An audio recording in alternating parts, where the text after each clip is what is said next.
Blessings and wholeness, family. Much love. Jesse Tree here. Thank you so much for joining us for this Pranic activation.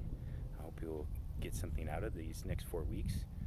I did a Zoom this morning, but it seemed that the timing isn't good with everyone. So I'm just going to make videos unless I get some feedback from you all on a better timing, or if you can make that 10 o'clock timing every Thursday. So just to do some housekeeping, get that out of the way. I welcome you. Y'all are my friends, primarily, so we know each other already. I don't really need to introduce myself that much, but wanted to give you each week a meditation and a download for each of the 4 elements of earth, wind, fire, and water, and ways to practice in connection with these elements to empower your life in a greater way. So first element I want to work on is fire, because this whole thing of pranic activation and breatharianism revolves around the understanding that everything is electricity and magnetism, and that our bodies are essentially a crystalline transmitter receiver of electromagnetic energy, which I think is also consciousness. That's just my conjecture, but seems to be the animating life force. That's what the word prana means, or ka in Egyptian, or chi in Chinese philosophy. This is the fire that animates life. So this is cosmic energy that's all around us. It also comes from the sun. So the sun is a great example of fire in the way it animates life. Without the sun, we wouldn't have all this plant life on the earth, or ourselves, even. Your skin is formed by the radiation of the sun. The cells form in such a way because of the sun. So it's very important that we not shy away from the sun. Most people feel the sun, we've sort of been trained in this, always put on your suntan lotion, make sure you have your sunglasses on, stay covered up. Really, your mitochondria and your DNA is fed by light and energy primarily, and infrared light heals the mitochondria and the DNA. So you're getting infrared, ultraviolet, broad spectrum light just being out in it, which, as you may or may not know, creates vitamin D in the body. Sorry, I got a cactus in my finger. Creates vitamin D in the body through the skin. Also, so sunbathing is part of the fire element meditation. Also sun gazing. So the practice of sun gazing is very ancient in India, Native American philosophy, all over the world really. If you think about our ancestors, when they rose with the sun, or before the sun faded, they would just give thanks, get some of that warmth while they could, and look forward to another day. And so that rods and cones of your eyes process the stress chemicals only through getting full spectrum light like you get from the sun. So this is essentially light therapy. And there's various ways to work with it. You can just gaze as much as you want with your eyes closed, like this, any time of day really. But if you want to get the really full benefit, pardon me, it's good to do the gazing with the eyes open, and you want to start that with 10 seconds at a time. So 10 seconds the first day, then 20 seconds the next day, then 30 seconds. And this all has to do with this electricity in the body. So your spinal column is essentially like a big electrical cord with all the nerves and neurons, and then nexus and ganglion of nerves that are essentially other brains. Your heart is 60% neural tissue. All of your neural tissue, all the way extending to the ends of your fingers, is actually part of your mind. But this is like the central highway, and it's this electricity that animates the whole system. So breath work is also going to be part of that, and bringing in the prana and aligning the spine. So I want to share with you some qigong, and we're going to do that in just a minute. But the other things I would suggest is yoga, chiropractic, massage therapy. Um, there's a whole, inversion tables. There's a whole bunch of things you can do to help straighten out your mind. And the yogis say the length of your mind, the length of your spine is connected. The length and straightness of your mind is connected with the length and straightness of your mind and life.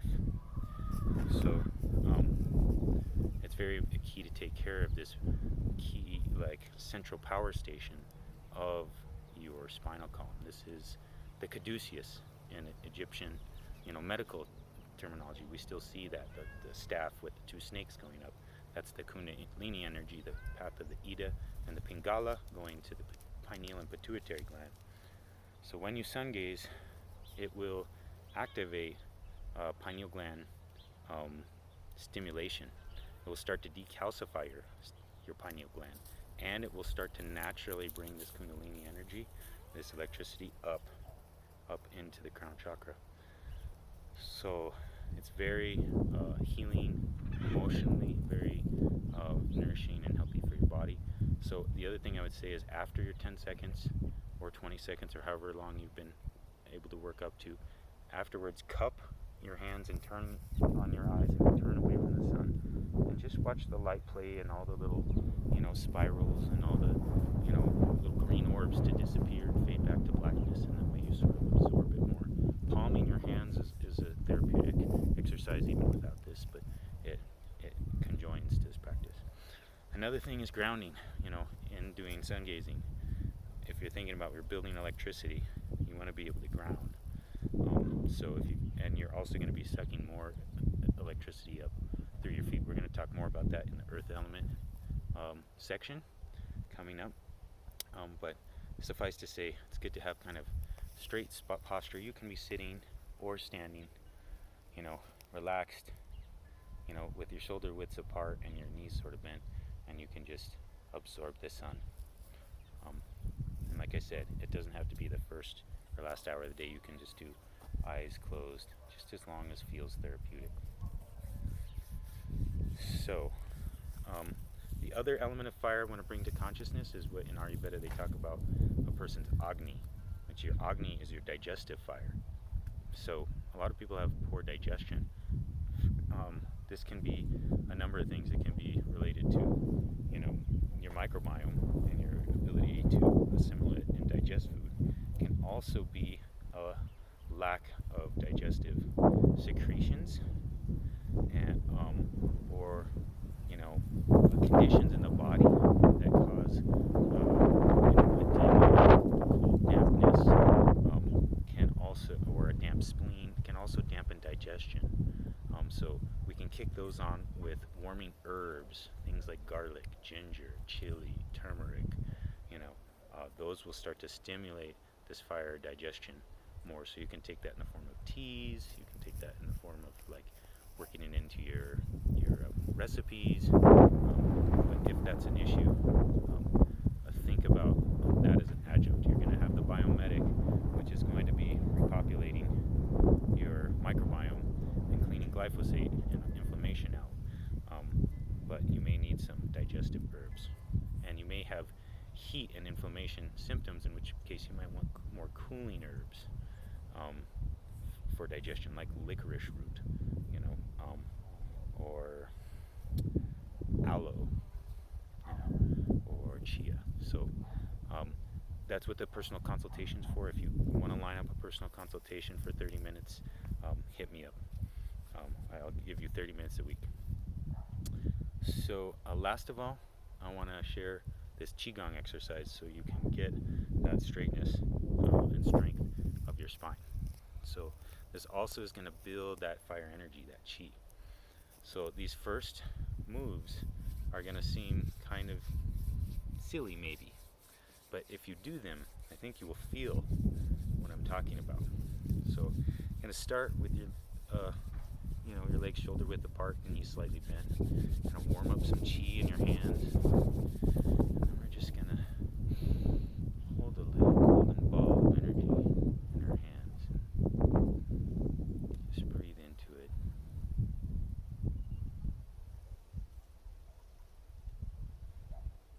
see if you can feel the energy sort of pulsing between your hands. And I also normally feel energy in my dantian, or my root chakra. Just sit and feel. Let's not have too many ideas.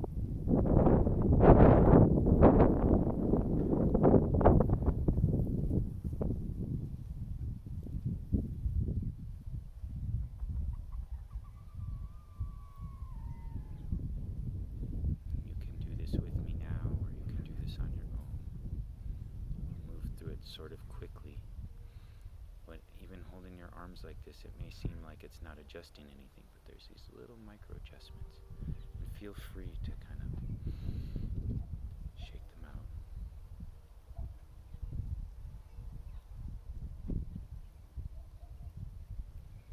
You should be doing diaphragmatic breath, opening your breath radially, not just your belly, but both this way and this way. Breathe through your back and your front and your sides.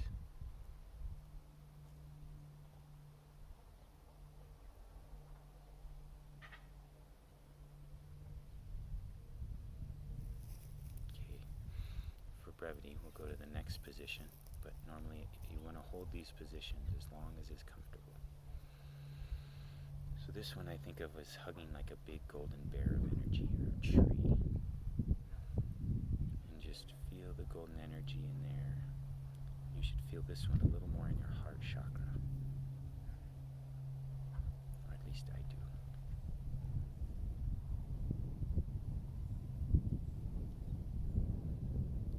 Similarly, breathing through your belly, breathing radially like a baby.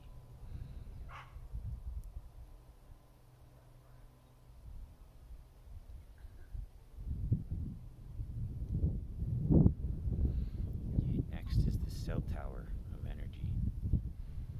This is also an Egyptian pose.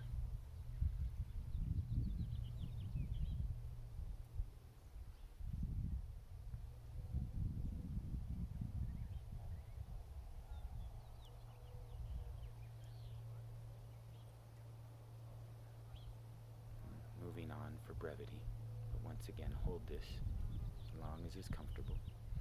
The longer the better. And I usually come back down, build the chi up in my hands again, and then we're just going to do a little energy bath and a little dry brushing with our hands. Just moving the lymph, moving energy away and off. Old energy, stagnant energy. And next, your body is made of all these yin-yangs and circles. And so we're going to stop from the top and wind them out. So starting with your neck. This is the in breath. And there's the out breath, y'all.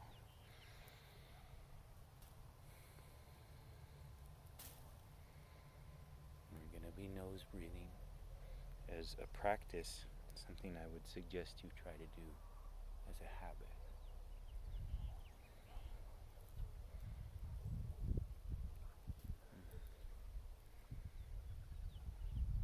When you're done with one side, go the other way.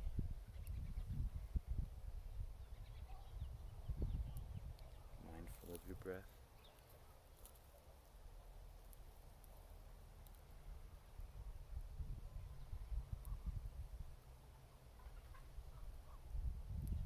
Okay, next we're going to do our shoulders. First, going forward. You can do as many as you like. I like to do them till the pops come out. But you can make a number up, like 10, if that helps. You generally want to do about as many one way as you do the other. So yeah, now we're going backwards for a while.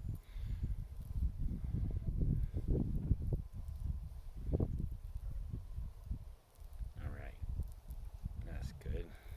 Those ones always do it for me. Then we're going to go swimming in the sea of energy. That's what my teacher says. A fish doesn't know it's in the ocean, does it? Does it know it's in the water? And we're beings of energy, living in a sea of energy. So it's just about tapping in, cultivating the energy. Getting that spine aligned so the energy can flow and your mind can flow. Gotta do the backstroke too. Right next is this little arm swing. And you can't quite see it, but I'm turning my foot a little bit so that I'm not twisting at the hips. You can see my whole body turns. We're just gonna do that. Tap the kidneys with the hand that hits your back, and that wakes them up, gets them moving. Opens up the shoulders. And then you can just kind of slap your organs all up and down. This just moves,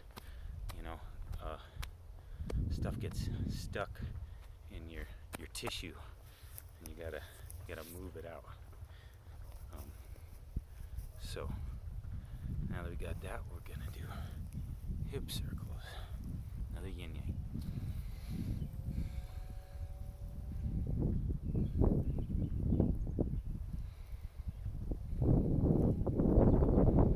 And then go the other way.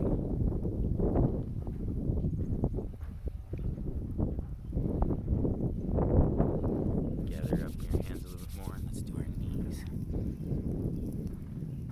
One way.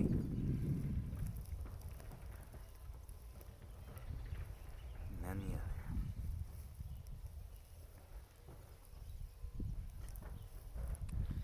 Now you just gotta shake it out a little bit. Do what Troy Casey calls the psycho chicken. And do one more, and that's this one. And you bend over, and just kind of reach down to your toes, stretch out the hamstring and lower back, and then go up on one side, the other. And we're gonna repeat that 2 more times. Going down, stretching out that way, going up, stretching out the other side, and then going side to side. And then this last one, I'll do something a little different, but starting the same. Down and up.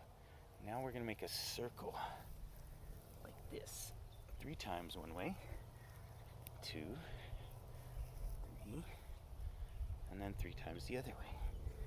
1, 2, 3.